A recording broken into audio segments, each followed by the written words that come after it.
کی، مجھ کو تعلیم، صحت اور امید کی ساتوں رنگوں بھری ایک دھنک چاہیے، مجھے اپنے جینے کا حق چاہیے، مجھے اپنے جینے کا حق چاہیے۔ محترم پرنسپل صاحب و دیگر اساتذہ کرام اور میرے دوستو، السلام علیکم۔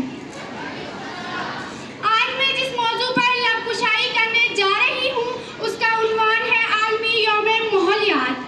صد علی وقار، یہ دلکش آسماں، یہ حسین وادیاں، یہ رنگین کہکشیں، یہ کھلیانوں میں چلتی ٹھنڈی ہوا، یہ دل لبھاتا سا نظارہ، یہ کھیتوں کے بیچ میں ایک کنواں، یہ لہلاتے جھومتے درخت، یہ ہر سو ہریالی، یہ صبح کی تازگی اور شام کی